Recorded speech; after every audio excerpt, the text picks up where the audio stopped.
So this is your Microsoft Excel, ठीक है।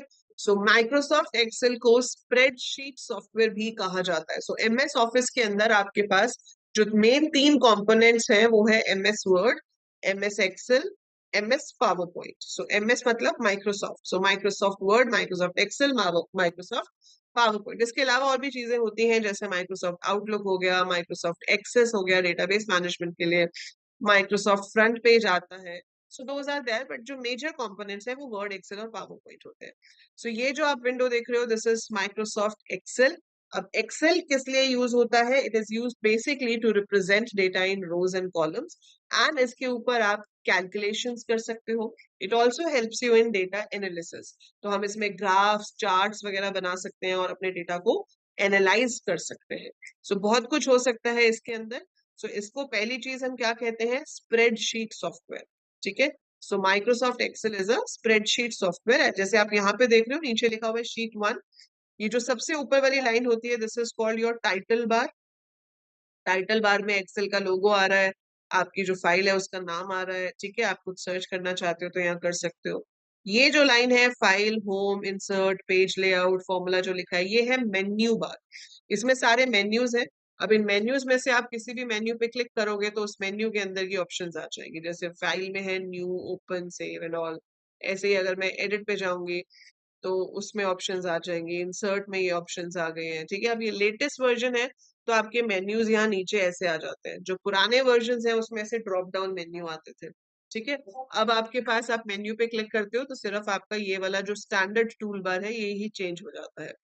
उसके बाद ये जो साइड पे आप देख रहे हो ये नेम बॉक्स है जहाँ पे A1 लिखा हुआ है, और ये है फॉर्मूला बार जहाँ पर फॉर्मूला आएगा। फॉर्मूला क्या आएगा वो मैं भी समझाती हूँ। अब आप देख रहे हो नीचे एक टेबल ऑलरेडी बना हुआ है, एक शीट है, इसको हम शीट कहते हैं। सो हॉरिजॉन्टल वाले जो हैं वो रोज है, और ये जो वर्टिकल वाले हैं ये कॉलम्स है, ठीक है। So we have horizontally rows, vertical are the columns. अब जितने आपके लेटेस्ट होते जा रहे हैं ये वर्जन्स, आपके पास रोज एंड कॉलम्स इंक्रीज होते जा रहे हैं। पर अगर हम थियोरेटिकली ट्रेडिशनल पढ़ते हैं तो हम कहते हैं कि भाई एक शीट के अंदर 65,536 रोज होती हैं और 256 कॉलम्स होते हैं, ठीक है। सो बेसिकली यहाँ पर क्या है, जैसे ये वाला जो बॉक्स है ये कैसे बन रहा है? कॉलम ए और रो 1 को मिला के, तो इसका नाम A1 हो गया। मैंने यहाँ क्लिक किया, ये है ई कॉलम 7 रो में, तो इसका नाम E7 हो गया। मैंने यहाँ क्लिक किया, सो दिस बिकम्स C17। मैंने यहाँ पे क्लिक किया, इट इज L12। मैंने यहाँ पे क्लिक किया, it is N6। So we have it like this, column and row. So अब कॉलम एंड रो, अब मैंने कहा भाई 256 कॉलम्स हो सकते हैं, पर अल्फाबेट तो Z तक ही होते हैं ना। तो अगर मैं यहाँ पे Z5 लिख के एंटर प्रेस करती हूँ तो आप देख रहे हो ये Z वाला कॉलम आ गया और 5 वाली रो आ गई। So this is column Z and row 5। आगे जाओगे तो देखो कॉलम कैसे शुरू हो रहे हैं, A, AB, AC। तो जब Z तक पूरा हो जाएगा तो ये AA, AB, AC, AZ तक जाएगा। उसके बाद शुरू हो जाएगा BB, sorry BA, BB, BC, फिर CA, CB, CC, like that, ठीक है। और 256 कॉलम जो होता है मेरा उसका एड्रेस होगा IV। IV will be the 256 column. लेकिन अब ये लेटेस्ट वर्जन है, ये IV पे खत्म नहीं होते, तो ये 256 पे खत्म नहीं होगा। आप आगे जाते जाओ, जाते जाओ, जाते जाओ, जाते जाओ, जाते जाओ, तो you have no end to this, ठीक है। ये आपका X आ गया, फिर ऐसे ही हमारे पास ZA, ZB, ZC, और देखो ZZ के बाद AAA हो गया, है ना। फिर AAA के बाद AA, B, AA, C, AA, D and AA, Z तक होगा। तो सोचो कितने ज्यादा कॉलम्स और कितनी ज्यादा रोज यहाँ पर हो सकते हैं, तो हम गिनते नहीं भैया। हम वापस ही चल लेते हैं, हम वापस कहाँ चल लेते हैं? A1 पे। So we come back to A1, ठीक है। सो ये आपका A1 है, पहला सेल है। और ये जो नीचे है यहाँ पर शीट्स आ रही है, अभी सिर्फ बाय डिफॉल्ट एक ही शीट आती है। हम कितनी भी शीट्स यहाँ पर ऐड कर सकते हैं। पहले 16 शीट्स की रिस्ट्रिक्शन होती थी, अब वो भी नहीं है। सो अर्लियर वर्जन जहाँ पे आपके पास 256 कॉलम्स एंड 65,536 रोज हो सकती थी, वहां 16 मैक्सिमम शीट्स हो सकती थी। अब ये रिस्ट्रिक्शंस लेटेस्ट वर्जन्स में नहीं है आपके पास, ठीक है। तो अभी यहाँ पर हमें देखना है कि हम इसमें डेटा कैसे लिखेंगे। बहुत सिंपल है डेटा लिखना। आप यहाँ पे क्या चाहते हो? हमारा ऑल टाइम फेवरेट, चाहे C का प्रोग्राम हो, चाहे HTML का टेबल हो, चाहे एक्सेल हो, हम क्या बनाते हैं, स्टूडेंट का नाम लिख लेते हैं और मार्क्स लिख लेते हैं, है ना। सो स्टूडेंट का नाम लिख लिया हमने, सी में कितने मार्क्स हैं वो लिख लिए, HTML में कितने हैं वो लिख लिए, FCIT में कितने हैं वो लिख लिए, और यहाँ पर निकालना है टोटल। सिंपल। ठीक है, तुमने कुछ भी नाम ले लिया यहाँ पे।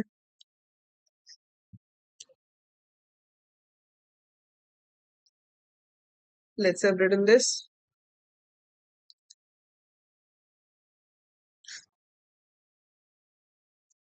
ये रोहित के और कुणाल के कम आए हैं क्योंकि हमसे नहीं पढ़ते। Just kidding. ठीक है, सो कुछ भी मार्क्स दे देते हैं।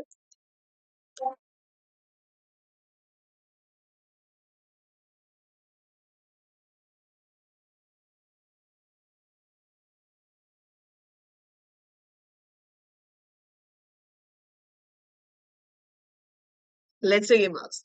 ठीक है, अब आप यहाँ टोटल निकालना चाहते हो। सो टोटल निकालना बहुत इजी है यहाँ पर, यही तो मेन काम है एक्सेल का कि कैलकुलेशंस कर सकते हो। कैलकुलेशंस देखो बहुत सारे फॉर्मूलाज एंड अलग अलग तरीके से मेथड्स हम लिख सकते हैं, पर फिलहाल मैं आपको सबसे इजी तरीका बता रही हूँ। ये आप बटन देख रहे हो सिग्मा वाला, सिग्मा का मतलब होता है ऑटो सम। क्लिक कर दो इस पे। ये फॉर्मूला बार के अंदर देखो फॉर्मूला लिखा हुआ आ रहा है, क्या लिखा है, is equal to some B2:D2, मतलब B2 वाले सेल से लेकर D2 वाले सेल तक ऐड कर दो। हाँ, यही चाहिए, यही चाहिए मुझे कि B2 से लेके D2 तक ऐड हो जाए। ठीक है, मैंने एंटर प्रेस कर दिया, ऐड होके आ गया 287। क्लिक किया इस पे। अब बाकियों के लिए भी तो चाहिए, सो बाकियों के लिए भी चाहिए तो कोई प्रॉब्लम नहीं है, सबको ऐसे सेलेक्ट कर लो और इस ऑटो सम पे क्लिक कर दो, सबका आ गया। That easy. सो एक्सेल में कैलकुलेशन कितना इजी है, और इसमें बेस्ट चीज देखो कि अगर आप यहाँ मार्क्स चेंज करोगे ना, जैसे इसके 78 थे तो इसका टोटल है 276, मैं 5 नंबर बढ़ा देती हूँ, मैंने 83 कर दिए, तो आप यहाँ पे देखो टोटल अपने आप चेंज हो गया। So if you change the value the total will also change of its own. ये तो मैंने एक छोटा सा फॉर्मूला देके दिखाया आपको, बट अभी हम फॉर्मूलाज बहुत डिटेल में पढ़ेंगे। So we will be doing it in like good detail कि कैसे कैसे आप फॉर्मूलाज देते हो, क्या क्या फॉर्मूलाज होते हैं, क्या कैलकुलेट कर सकते हैं, क्या नहीं कर सकते हैं। बाकी इसकी फॉर्मेटिंग जो है वो सेम होती है जैसे आप बाकी जगह पे करते हो। आप होम पे जाओ, यहाँ पे आप इसको बोल्ड कर सकते हो, टेक्स्ट का कलर चेंज कर सकते हो, आप यहाँ से जाकर इसका फॉन्ट का साइज चेंज कर सकते हो। So whatever you want you can change it like that.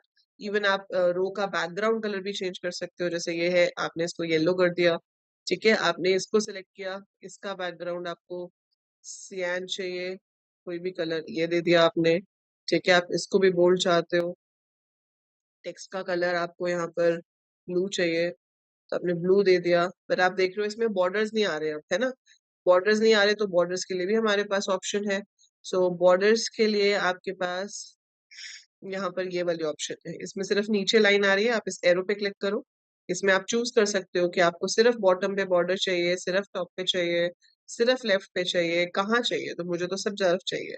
So I want everywhere all 4 sides, तो मैं यहाँ से सेलेक्ट करूंगी all borders. So since I've selected all borders, so it will show it like this. तो ऐसे ये table की form में आपका शो हो जाएगा।